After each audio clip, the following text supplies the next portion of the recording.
Contract outsourcing ఉద్యోగుల సమస్యలపై ఉన్నతాధికారులతో సీఎం రేవంత్ రెడ్డి సమీక్ష నిర్వహించారు. డిజిటల్ గవర్నెన్స్ దిశగా ప్రణాళికలు సిద్ధం చేసి అవసరమైన చట్టాలను రూపొందించాలన్నారు. పరిపాలనా వ్యవస్థను పూర్తి స్థాయిలో డిజిటలైజ్ చేస్తూ ముందుకు వెళ్లాలన్నారు. ప్రజలకు మెరుగైన సేవలను అందించడంతో పాటు సంక్షేమ పథకాలు నేరుగా లబ్ధిదారులకు చేర్చేందుకు డిజిటల్ గవర్నెన్స్, ప్రభుత్వ ఉద్యోగులతో పాటు కాంట్రాక్ట్ అవుట్సోర్సింగ్ ఉద్యోగులకు 1వ తారీఖున జీతాలు అందించేందుకు వివరాలను పూర్తిగా డిజిటలైజ్ చేయాలన్నారు.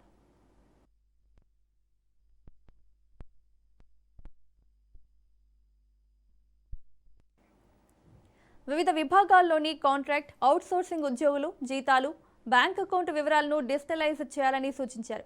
డిజిటల్ గవర్నెన్స్ పై పూర్తి స్థాయి కసరత్తు చేసేందుకు కమిటీని నియమించాలని నిర్ణయించారు. 100 రోజుల్లో కమిటీ నివేదిక సమర్పించి ఒక కొలిక్కి తీసుకురావాలని ఆదేశించారు. ప్రభుత్వం చెల్లింపులు చేసినా సమయానికి ఉద్యోగులకు జీతాలు చెల్లించని కాంట్రాక్ట్ అవుట్సోర్సింగ్ ఏజెన్సీలపై కఠిన చర్యలు తీసుకోవాలన్నారు సీఎం రేవంత్.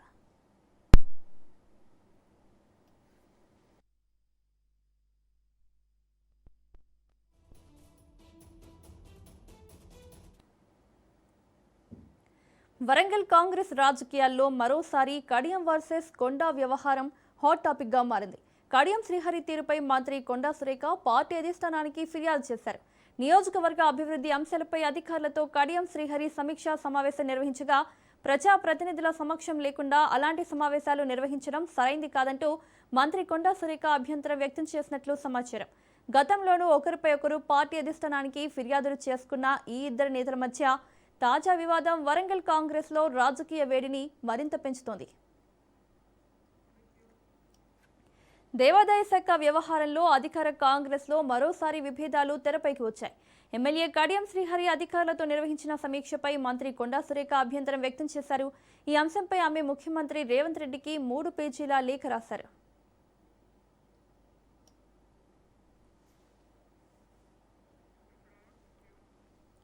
తనకు ఎలాంటి సమాచారం ఇవ్వకుండా సమీక్ష నిర్వహించాలని మంత్రి సురేఖ ఫిర్యాదు చేశారు. ఇది రూల్స్ ఆఫ్ బిజినెస్ కు విరుద్ధమని పేర్కొంటూ దేవాదాయ శాఖలో ఎమ్మెల్యే జోక్యం సరికాదని స్పష్టం చేశారు. ఈ వ్యవహారంపై పార్టీ క్రమశిక్షణ కమిటీతో విచారణ జరపాలని సీఎం దృష్టికి తీసుకెళ్లినట్లు సమాచారం.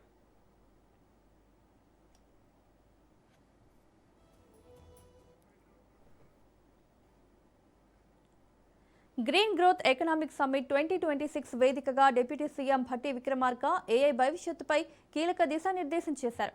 డేటా సెంటర్ల నిర్మాణంలో తెలంగాణ కేవలం పెట్టుబడుల కేంద్రంగా మాత్రమే కాకుండా పర్యావరణ హిత సాంకేతికతకు మార్గదర్శకంగా నిలవాలని ఆకాంక్షించారు.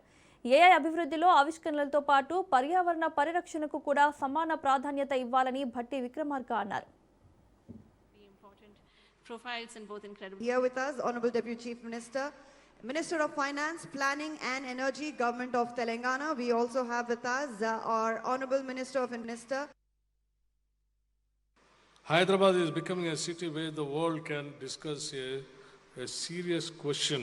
How do we build artificial intelligence without making unintelligent choices about energy, water, land, people, and society? For some time, we have spoken of artificial intelligence as if it lives only in the cloud. But there is no cloud without a grid. There is no data center without electricity, water, cooling, connectivity, workers, permissions, and public trust. So the real question before us is not whether artificial intelligence will become more powerful. It certainly will. The question is, can artificial intelligence become more responsible? Can artificial intelligence become more democratic? Can artificial intelligence become more human? That is why the Hyderabad collective is important. As Finance Minister, I ask, who pays? Kaleshwaram project అంశంపై కేంద్ర రాష్ట్ర రాజకీయాల మధ్య మరోసారి మాటల యుద్ధం చెలరేగింది. కాళేశ్వరం ప్రాజెక్టుపై సిబిఐ విచారణకు కేంద్ర ప్రభుత్వం ఎందుకు ఆదేశాలు ఇవ్వడం లేదని మంత్రి అడ్లూరి లక్ష్మణ్ కుమార్ ప్రశ్నించారు. ఈ సందర్భంగా రాష్ట్ర ప్రభుత్వం ఇప్పటికే తీర్మానం చేసి కేంద్రానికి పంపిందని మంత్రి తెలిపారు. వెంటనే సిబిఐ విచారణకు ఆదేశిస్తేనే బీజేపీ, బీఆర్ఎస్ వేర్వేరు పార్టీలని ప్రజలు నమ్ముతారని, లేకుంటే రెండు ఒకటేనన్న భావన బలపడుతుందని వ్యాఖ్యానించారు. మొత్తం ఆధీనంలో తీసుకొని పూర్తి దర్యాప్తు జరిపించి దోషులను శిక్షించాలని చెప్పి రాష్ట్ర కేబినెట్ ఆమోదం చేసి ఫిర్యాదు చేస్తే ఇప్పటి వరకు దాని మీద చర్య తీసుకోలేదు. కేంద్రంలో ఉన్నటువంటి బాధ్యత గల కేంద్ర మంత్రి, కేంద్రంలో ప్రభుత్వంలో భారతీయ జనతా పార్టీ ప్రభుత్వం ఉంటుంది. సిబిఐ అనే ఒక దర్యాప్తు సంస్థ మీ ఆధీనంలో ఉంటుంది. మీ ఆధీనంలో ఉన్న సంస్థను మీరు ఈ కాళేశ్వరంపై జరిగినటువంటి పాపాల చిట్ట, కాళేశ్వరం ప్రాజెక్టు పేరు మీద దోసుకున్న ఆ టిఆర్ఎస్ నాయకులు కేసీఆర్, కేటీఆర్, హరీష్ రావు ఒక్క వారి మీద శిక్షించకుండా పరోక్షంగా కాపాడుకుంటూ మళ్ళీ కాంగ్రెస్ మీద నిందలేస్తాను. నీకు ఏమాత్రం చిత్తశుద్ధి ఉండా, ఏమాత్రం నీకు బాధ్యత గల మంత్రి నువ్వు అనుకుంటే తక్షణమే మీరు ప్రధానమంత్రి దగ్గర కూర్చుంటారా, కేంద్ర హోంశాఖ మంత్రి దగ్గర కూర్చుంటారా, రాష్ట్ర ప్రభుత్వం ఇచ్చినటువంటి ఏదైతే కట్టిన 3 ఏళ్లకే కాళేశ్వరం కూలిపోయిందన్నారు సీఎం రేవంత్ రెడ్డి. ఇప్పుడొచ్చి వారం రోజులు తమకు అప్పగించండి అంటున్నారని, మేడిగడ్డపై కేసీఆర్ను మాట్లాడమంటే విడివిడి జ్ఞానం ఉన్నవారిని పంపుతున్నారని ఎద్దేవా చేశారు. 2019 జూన్ 1న ప్రాజెక్టు ప్రారంభిస్తే 2020లోనే బ్యారేజీలో సమస్యలు వచ్చాయని, 2022లో కన్నెపల్లి పంప్ హౌస్ మునిగిపోయిందన్నారు సీఎం రేవంత్ రెడ్డి. అన్నారం పంప్ హౌజులు రీటైనింగ్ వాల్ పంప్ హౌజ్ ఇక్కడ కడితే గోదావరి జలాలు ఇందులోకి రాకుండా గోడ అడ్డం కడితే అది నాణ్యత లేకపోవడం వల్ల కుప్పగూలితే మొత్తం కన్నెపల్లి పంప్ హౌస్ ఫోటోలు చూపిస్తున్నాం మీకు. ఇది నీళ్లు నిండిపోయింది, ఇది లోపల మిషన్లు మొత్తం. ఈరోజు కన్నెపల్లి అని చెప్తున్నాడు కదా, ఇగో ఇది కన్నెపల్లి పంప్ హౌస్. ఇది ఎప్పుడు 2022లోనే ఈ పంప్ హౌస్లకు అడ్డంగా కట్టిన గోడ, నీళ్లు రాకుండా కట్టిన గోడ ఒక్కసారిగా గోదావరి జలాలు ఉధృతి పెరగానే ఆ గోడ కుప్పగూలి మొత్తం నీళ్లు పంప్ హౌస్లోకి వస్తే ఇవి కొన్ని మీటర్ల ఎత్తు నీళ్లు నిండినాయి. ఇది మొత్తం పంపులు, లిఫ్టులు, మోటార్ల పరిస్థితి ఇది మీకు. ఇప్పుడు దీంట్లో ఉన్న పరిస్థితి ఇది. సాంకేతిక నైపుణ్యం లేని రోజుల్లోనే సరార్థర్ కాటన్ అనేవాడు ఈ ఏరియాలలో ఎక్కడ కట్టినా నిలబడదు. అక్కడ ఉండే అంటే వాటర్ వెలాసిటీ స్పీడ్ కావచ్చు, ఉధృతి ఎక్కువ ఉన్న దగ్గర నువ్వు అడ్డం కడితే అది వచ్చే స్పీడ్కి నువ్వు కట్టే స్ట్రక్చర్స్ తట్టుకోవడం కూడా కష్టం. కొన్నిసార్లు భూమి లూజ్ సాయిల్ ఉంటుంది, ఊర్లో సౌటపొలం అంటాం. ఆ లూజ్ సాయిల్లో మనం కట్టాలనుకుంటే ఎక్కువ లోపడిపోతాం. లేదనంటే కింద దాన్ని తట్టుకునేటట్టు మొత్తం కింద బేస్ తయారు చేసి దాని మీద నుంచి పిల్లర్ లేపుతాం. సో ఇక్కడ కేసీఆర్ హడావిడి, ఆయనకు అర్జెంటుగా 1000 కోట్లు కావాలి, 2-3 ఏళ్లలోనే దీన్ని మొత్తం చేయాలి, 2-3 వేలలోనే 1000 కోట్లు సంపాదించుకోవాలని తోటి ఆయన బునియాదిలో ఉన్న భూమి యొక్క పటిష్టతను అసలు లెక్క చేయలే. అదే చెప్పిండ్రు ఎక్స్పర్ట్స్. ఈయన ఏం చేసిండు, కొంత లోపలికి పోయిండు, ఇంకా కింద ఇసుకనే ఉంది, ఇక్కడికే ఆపేసి ఇక్కడ నుంచి నిర్మించిండు, అన్ని కట్టేసిండు. ఓదానికోటి లింక్ ఉన్నది కాబట్టి కొంతకాలం ఇట్లా ఆగింది, భూమి అణిగింది. భూమిలో లేయర్స్ పొరలు ఉన్నప్పుడు ఆ భూమి అనేది కిందికి కుంగింది. ఎప్పుడైతే ఇది కుంగిందో ఈ బ్యారేజ్ కింద పిల్లర్స్, ఇప్పుడు సెకండ్ పైల్ టెక్నాలజీ అన్నాడు కదా, పిల్లర్స్ లాగా కట్టారు కదా ఇట్లా అన్ని వరుస పెట్టి. భూమి ఎప్పుడైతే తగ్గిందో ఈ పిల్లర్ ఈయన నిలబడిపోయింది, కిందున్న భూమి కిందికి పోయింది. కిందికి భూమి ఎప్పుడైతే పోయిందో ఇందులో నీళ్ళు యువతలకి బయటకు వచ్చినాయి. ప్రెషర్కి వాటరు ఇది ఇట్లనే ఉంది, దీని కింది నుంచి ఇసుక మొత్తం పోయి యువతలకి నీళ్ళు వచ్చినాయి. అప్పుడప్పుడు మనము కాలువ కట్టున్న కింది నుంచి నీళ్ళు పోతాయి కదా, లూజ్ ఉంటే ఎలకలు పొక్కలు పెట్టినప్పుడు వ్యవసాయం చేసే వాళ్ళు చాలామంది గట్లు ఉంటే ఎలకలు పొక్క పెడితే నీళ్ళు ఇడవంగానే అందుకెళ్ళిపోతాయి నీళ్ళు. మొత్తం ఇసుక మీద ఈయన బ్యారేజ్ కట్టిండు, ఆ ఇసుక మేడలు కట్టిండు. 16 TMCల నీళ్లు ఇట్లా పెద్ద ఎత్తున కనిపించేటట్టు దాంట్లో నీళ్లు నిండా నింపి పెట్టి బస్సులలో అందరిని తీసుకుపోయి చూపించండి. ఎలక్షన్ల ముందర మీకు అందరూ గుర్తుండాలి. ఊర్లలో నుంచి బస్సులు వేసి రైతులందరినీ తీసుకెళ్తున్నాను, రోజు జాతరలాగా తీసుకెళ్ళి వాళ్ళకి చూపియనికి ఆయన సముద్రాన్ని వీడికి తెచ్చినాన్ని భ్రమలు కల్పించడానికి. బ్యారేజ్ అనేది ఇంతకుముందు ఉత్తమ్ కుమార్ రెడ్డి గారు చెప్పినట్టు వాటర్ డైవర్షన్, అంటే water maybe left, water maybe divert చేయడానికే బ్యారేజ్. శ్రీశైలం, నాగార్జున సాగర్ రిజర్వాయర్లు అంటే నీటిని నిల్వ చేస్తాం, నీటిని వినియోగించుకుంటాం. తాడిచెర్ల 2 కోల్ సింగరేణికి కేటాయించామని కేంద్ర మంత్రి కిషన్ రెడ్డి అన్నారు. ఆ ఫైలుపై సంతకం చేశానని, తెలంగాణపై ప్రధాని మోదీ చిత్తశుద్ధితో ఉన్నారని దానికి ఇదే సంకేతమని తెలిపారు. ఇంత పెద్ద కోల్ బ్లాక్ కేటాయించిన ప్రధానికి ధన్యవాదాలని తెలిపారు. ఈ బ్లాక్ కేటాయించడం ద్వారా 50 ఏళ్ల పాటు ఏడాదికి 6 మిలియన్ టన్నుల బొగ్గు ఉత్పత్తి, దీనివల్ల ఏడాదికి 60,000 కోట్ల ఆదాయం సింగరేణికి వస్తుందన్నారు.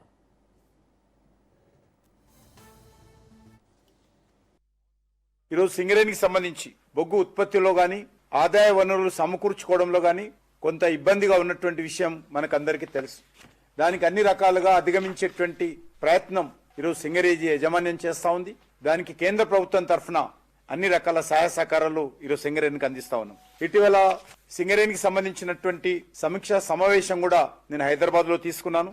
దాంట్లో అనేక రకాలుగా సింగరేణి ఉత్పత్తి పెంచుకోవాల్సిన అవసరము, అదేవిధంగా సింగరేణికి సంబంధించినటువంటి ఖర్చు తగ్గించుకునేటువంటి అవకాశాలను ఎక్స్ప్లోర్ చేయాల్సిందిగా కూడా కేంద్ర ప్రభుత్వం తరఫున సింగరేణి యాజమాన్యానికి సూచించడం జరిగింది. ముఖ్యంగా నేను కేంద్ర మంత్రి అయిన తర్వాత ఒరిస్సాలో ఉన్నటువంటి నైనీ కోల్ బ్లాక్ అక్కడ ఉన్నటువంటి ప్రభుత్వము అనేక రోజులుగా అనుమతి ఇవ్వలేదు. కానీ ఇటీవల జరిగినటువంటి ఒరిస్సా అసెంబ్లీ ఎన్నికల్లో భారతీయ జనతా పార్టీ ప్రభుత్వం వచ్చిన తర్వాత నేను స్వయంగా ముఖ్యమంత్రితో మాట్లాడి సింగరేణి యాజమాన్యం యొక్క విజ్ఞప్తి మేరకు నైనీ కోల్ బ్లాక్ ను పూర్తి అనుమతులు రాష్ట్ర ప్రభుత్వం తరఫున సింగరేణి కోసం ఇప్పించడం జరిగింది.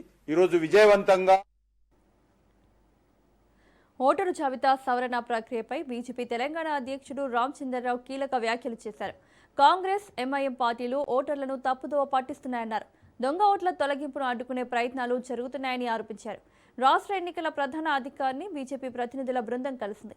ఎస్ఐఆర్ ప్రక్రియకు సంబంధించి పలు అంశాలపై వినతి పత్రం అందించింది.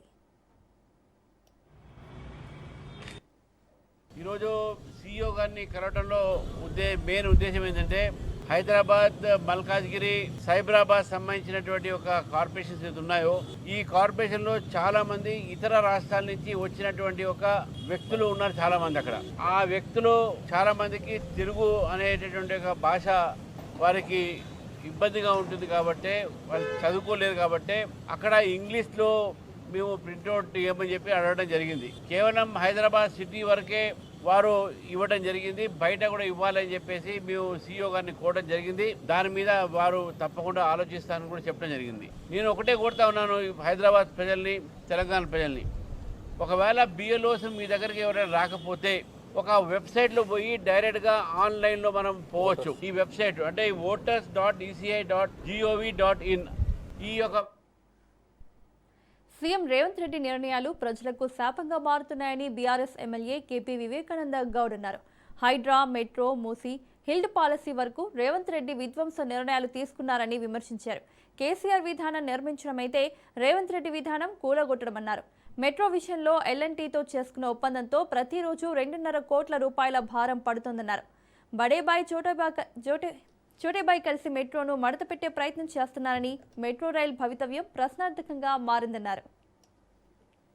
ఈ మూసీ వరకు, హైడ్రా నుంచి హిల్ట్ పాలసీ వరకు ఇవన్నీ కూడా తన సొంత జేబులు నింపుకోవడానికే ఈ నిర్ణయాలు పనికొస్తున్నాయి తప్ప రాష్ట్ర ప్రజల ప్రయోజనానికి పనికొచ్చేటి ఏ ఒక్క నిర్ణయం కూడా ఉన్నట్టు కనపడతలేదు స్పష్టంగా. రేవంత్ రెడ్డి గారి విధానం ముందు నుంచి కూడా విధ్వంసకరమైనటువంటి విధానం, నిర్మూలించే టైప్ అయిన విధానం. అంటే కేసీఆర్ గారి యొక్క విధానం నిర్మాణాత్మన అయితే మరి వీరిదేమో నిర్మూలించడం, విధ్వంసం సృష్టించడం. మొదటి నుంచి కూడా చూస్తా ఉన్నాం. అన్ని కూడా రద్దు చేయడం, అన్ని కూడా విధ్వంసం సృష్టించడం, అన్ని కూడా కూలగొట్టడం, ఇదే కనపడతా ఉంది. ఒక్కటి కూడా కన్స్ట్రక్టివ్ డిసిషన్ ఒక్కటి కూడా మొదటి కనపడతలేదు. అనాలోచితంగా ఎల్ఎన్టీతోని చేసుకున్న ఒప్పందంతో రాష్ట్ర ఖజానాకి ఎంత భారం మోపుతామనంటే రోజుకి 2.5 కోట్ల రూపాయలు వడ్డీ భారం రాష్ట్రంపై పడుతూ వస్తూ ఉంది.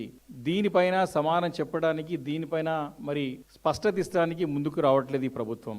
మరి బడేబాయ్, చోటేబాయ్ కలిసి ఈ యొక్క మెట్రో, హైదరాబాద్ మెట్రోని మడతపెట్టే ఒక బీఆర్ఎస్ అధినేత మాజీ ముఖ్యమంత్రి కేసీఆర్ గచ్చిబౌలిలోని ఏఐజీ ఆసుపత్రికి చేరుకున్నారు. మనవడు హిమాంశును పరామర్శించేందుకు కేసీఆర్ ఆసుపత్రికి వచ్చారు. స్పోర్ట్స్ ఆడుతున్న సమయంలో హిమాంశు ముక్కుకు గాయమైంది. ప్రస్తుతం ఆయన ఏఐజీ ఆసుపత్రిలో చికిత్స పొందుతున్నారు.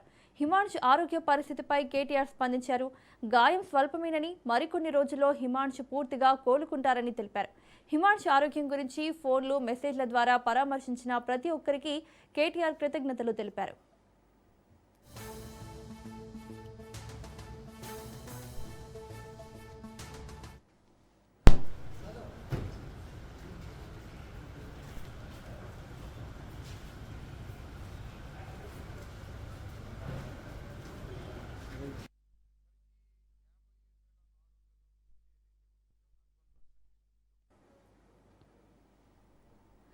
ఆంధ్రప్రదేశ్ను పెట్టుబడుల గమ్యస్థానంగా తీర్చిదిద్దే లక్ష్యంతో మంత్రి లోకేష్ విదేశీ పర్యటనను ముమ్మరం చేశారు. దక్షిణ కొరియా పర్యటనలో భాగంగా ప్రపంచ దిగ్గజ సంస్థల ప్రతినిధులతో వరుస భేటీలు నిర్వహిస్తూ రాష్ట్రంలో పారిశ్రామిక పెట్టుబడుల అవకాశాలపై చర్చిస్తున్నారు.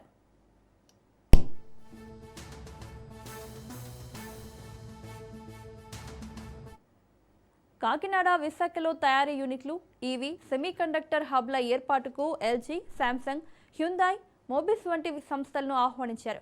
మరోవైపు ఆంధ్రప్రదేశ్ను ఏఐ కంప్యూట్ హబ్గా అభివృద్ధి చేయడంతో పాటు క్వాంటమ్ కంప్యూటింగ్ రంగంలోనూ ముందంజలో నిలిపే దిశగా ప్రతిపాదనలు చేశారు.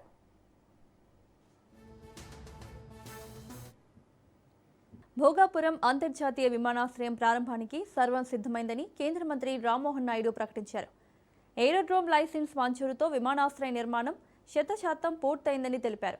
విజయనగరం జిల్లాలోని భోగాపురం ఎయిర్పోర్టును పరిశీలించిన మంత్రి ప్రధాని నరేంద్ర మోదీ ప్రారంభోత్సవానికి సంబంధించిన తేదీని త్వరలో ఖరారు చేస్తామని వెల్లడించారు. ప్రారంభోత్సవం జరిగిన వారం రోజుల్లోనే పూర్తి స్థాయి విమాన సర్వీసులు అందుబాటులోకి వస్తాయని స్పష్టం చేశారు.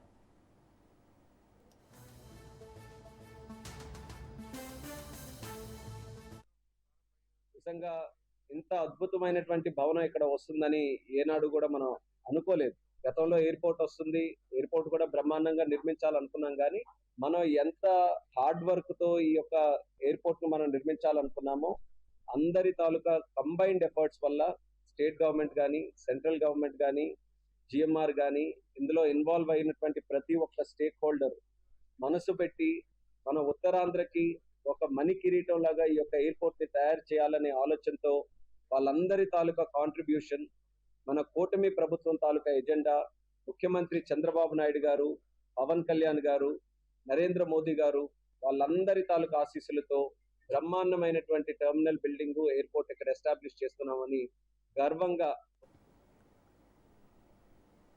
కూటమి సర్కార్ హోంగార్డుల సమస్యలను పట్టించుకోవడం లేదన్నారు మాజీ మంత్రి పేర్ని నాని. చంద్రబాబు, పవన్ కళ్యాణ్ రాష్ట్రంలోని అన్ని వర్గాలను మోసం చేశారని విమర్శించారు. చంద్రబాబు, పవన్ కళ్యాణ్ తెర మీద కనిపిస్తారు, తెర వెనుక లోకేష్ ఉంటారని ఆరోపించారు. హోంగార్డులకు 18,000 ఉండే జీతాన్ని వైఎస్ జగన్ 21,000కు పెంచారని గుర్తు చేశారు. వీళ్ళు హోంగార్డుల యొక్క పరిస్థితి ఏంటంటే చట్టబద్ధత కల్పించబడినటువంటి వెట్టి చాకరీ ఉద్యోగం ఏదో ఉందంటే, చట్టబద్ధమైనటువంటి వెట్టి చాకరీ ఉద్యోగం ఉందంటే హోంగార్డు ఉద్యోగం. వీళ్ళ ఉద్యోగం ఏంటంటే పరిస్థితి రోజుకి 710 రూపాయలు దినసరి వేతనంతో హోంగార్డులు పనిచేస్తున్నారు. 21,300 రూపాయలు వాళ్ళ జీతం. అదే 31 రోజుల నెల ఉంటే కనుక 22,010 రూపాయలు. 22,010 రూపాయలు 31 రోజుల నెల ఉంటే. వైఎస్ఆర్ కాంగ్రెస్ పార్టీ తరఫున ఈ ప్రభుత్వాన్ని ఎవరైతే కానిస్టేబుల్ కొడుకుని నేను పోలీసులను ఉద్ధరిస్తానని చెప్పినటువంటి ఉప ముఖ్యమంత్రి గారిని, లేదా యువగళంలో పిట్టల దొరలాగా వాగ్దానాలు చేసినటువంటి ఉత్తర కుమార ప్రగల్భాలు పలికినటువంటి నారా లోకేష్ నాయుడు గారిని వైఎస్ఆర్ కాంగ్రెస్ పార్టీ తరఫున మేము డిమాండ్ చేస్తున్నాం. ఆన్ పార్ విత్ తెలంగాణలో ఉన్నటువంటి హోంగార్డులకు ఎలాగైతే 30,000 ఇస్తున్నారో వీళ్ళకి కూడా 30,000 ఇమ్మని డిమాండ్ చేస్తున్నాం. అట్లాగే ఎవరైతే పరీక్ష ద్వారా, ఎగ్జామ్ ద్వారా అలాగే రిక్రూట్ ఇంటేక్ అయ్యారో ఆ హోంగార్డ్స్కి సినీ నటుడు ప్రకాష్ రాజ్పై శ్రీ సత్యసాయి జిల్లా కదిరి పోలీస్ స్టేషన్లో ఫిర్యాదు నమోదైంది. బీజేపీ నేత విష్ణువర్ధన్ రెడ్డి ఈ ఫిర్యాదు చేశారు. ప్రకాష్ రాజ్ రాష్ట్ర ప్రభుత్వంతో పాటు హిందువులు, శ్రీరాముడు దేవాలయాలపై వివాదాస్పద వ్యాఖ్యలు చేస్తున్నారని ఆరోపించారు. సామాజిక మాధ్యమాల ద్వారా కుల, మత విద్వేషాలను రెచ్చగొట్టేలా పోస్టులు పెడుతున్నారని, ప్రధాని Modi, CM Chandrababu, deputy CM Pawan కళ్యాణ్లపై విద్వేషపూరిత వ్యాఖ్యలు చేస్తున్నారని ఫిర్యాదులో పేర్కొన్నారు.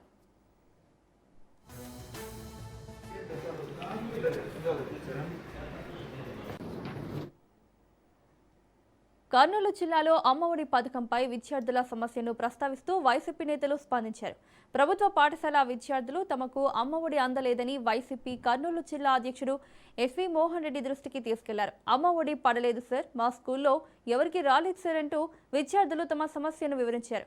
విద్యార్థులతో మాట్లాడిన ఎస్వి మోహన్ రెడ్డి వారి సమస్యలను అడిగి తెలుసుకున్నారు. మాట్లాడి ఇప్పిస్తాము, లేదంటే లోకేష్కి లెటర్ రాద్దాం, చంద్రబాబు నాయుడుకి లెటర్ రాద్దాం.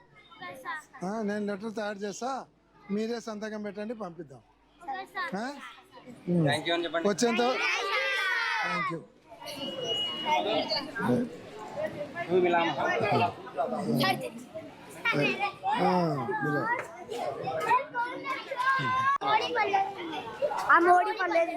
ఏది పర్లేదా? అమ్మఒడి పర్లేదా? ఎవరికి రాలేదా? ఒక్కరి. ఇండోనేషియాలో ప్రధాని మోదీ పర్యటించారు. ఇరు దేశాల మధ్య ద్వైపాక్షిక చర్చలు జరిగాయి. రక్షణ, సాంకేతిక రంగాల్లో కీలక ఒప్పందాలు జరిగాయి. ఇండోనేషియా కోసం ఈవీఎం రూపకల్పన చేయడానికి భారత్ సహకరించనుంది. అలాగే భారత్ నుండి అస్త్ర క్షిపణులను కొనుగోలు చేయడానికి జకార్తా ఆసక్తి చూపింది. అంతేకాకుండా కీలక ఖనిజాల సరఫరాను మెరుగుపరిచేందుకు ఇండోనేషియాలో ఉక్కు, నికెల్, అరుదైన భూ అయస్కాంతాల తయారీకి న్యూఢిల్లీ ప్రణాళికలు సిద్ధం చేసింది. బ్రహ్మోస్ సూపర్సోనిక్ క్రూయిజ్ క్షిపణుల నిల్వలను పెంచుకునేందుకు ఇండోనేషియాకు భారత్ మరిన్ని మిస్సైల్ బ్యాటరీలను సరఫరా చేయనుంది. వ్యూహాత్మక మలక్కా జలసంధికి సమీపంలో భారత్కు చెందిన గ్రేట్ నికోబార్ పోర్టు ప్రాజెక్టుకు కేవలం 100 మైళ్ల దూరంలో ఉన్న సబాంగ్ రేవు అభివృద్ధిపై ఇరు దేశాలు ముందడుగు వేశాయి.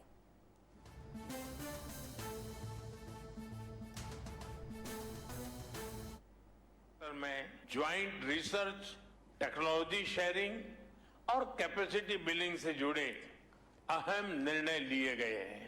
आज के युग में टेक्नोलॉजी की सप्लाई चेन रेजिलियंस बहुत मायने रखती है. क्रिटिकल मिनरल्स और स्टील के क्षेत्र में सप्लाई चेन को अधिक मजबूती देने के लिए भी अहम समझौता हुआ है. हमारी कंपनीज के बीच स्टेनलेस स्टील और रेयर अर्थ मैग्नेट को लेकर साझेदारी की नई शुरुआत हो रही है. पीपल टू पीपल टाइज हमारे संबंधों की सबसे बड़ी शक्ति है.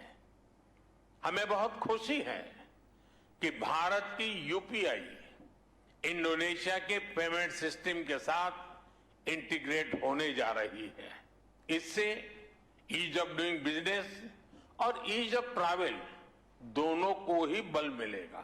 हम दोनों देश गुरुदेव रवींद्रनाथ टैगोर की ऐतिहासिक 2008లో దేశాన్ని ఉలిక్కిపడేలా చేసిన అహ్మదాబాద్ వరుస బాంబు పేలుళ్ల కేసులో కీలక పరిణామం చోటు చేసుకుంది. ఈ కేసులో 33 మందికి విధించిన ఉరి శిక్షను హైకోర్టు సమర్థించినట్లు సమాచారం. కింది కోర్టు ఇచ్చిన తీర్పును సమర్థిస్తూ కీలక నిర్ణయం వెలువరించింది. దాదాపు 2 దశాబ్దాలుగా కొనసాగుతున్న ఈ కేసులో న్యాయ ప్రక్రియ మరో కీలక మలుపు తిరిగింది.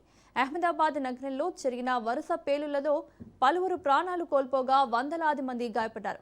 ఈ ఘటన దేశవ్యాప్తంగా తీవ్ర కలకలం రేపింది.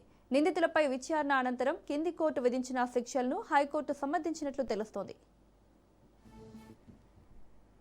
భారీ వర్షాలతో ముంబై అతలాకుతలమైంది. ముంబై పుణె, ముంబై అహ్మదాబాద్, ముంబై కొంకన్ రహదారులు పూర్తిగా నీట మునిగాయి. రైళ్ల రాకపోకలకు తీవ్ర అంతరాయం ఏర్పడింది. ముంబై పుణె ఎక్స్ప్రెస్ వేపై సోమవారం కొండ చర్యలు విరిగిపడ్డాయి. దాంతో ఆ మార్గంలో ట్రాఫిక్ నిలిచిపోయింది. విమాన ప్రయాణాలకు తీవ్ర అంతరాయం ఏర్పడుతోంది. విమానాల టేకాఫ్, ల్యాండింగ్లో సమస్యలు ఏర్పడుతున్నాయి.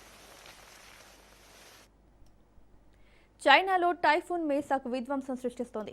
భారీ వర్షాలతో గ్వాంగ్సీ ప్రావిన్స్లో వరదలు పోటెత్తాయి. నాన్నింగ్ ప్రాంతంలో రిజర్వాయర్ గోడ కూలిపోయింది. లోతట్టు ప్రాంతాలను వరద ముంచెత్తింది. వరదలకు 2 మృతి చెందగా 4.8 లక్షల మంది నిరాశ్రయులయ్యారు. సహాయక చర్యలు కొనసాగుతున్నాయి.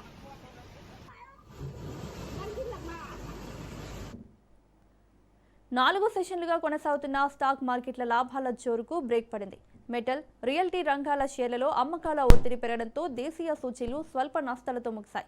ఐటీ, కన్స్యూమర్ రంగ షేర్లలో కొనుగోలు మద్దతు లభించినప్పటికీ అది మార్కెట్లను పూర్తిగా నష్టాల నుంచి బయట పడేయలేకపోయింది. ఇన్వెస్టర్లు లాభాల స్వీకరణకు మొగ్గు చూపడంతో సూచీలు ఫ్లాట్గా ముగిశాయి. ట్రేడింగ్ ముగిసే సమయానికి సెన్సెక్స్ 104 పాయింట్ల నష్టంతో 78,180 వద్ద స్థిరపడింది. నిఫ్టీ 31 పాయింట్లు స్వల్పంగా తగ్గి 24,398 వద్ద ముగిసింది. KV Bulletin updates. Keep watching Raj News.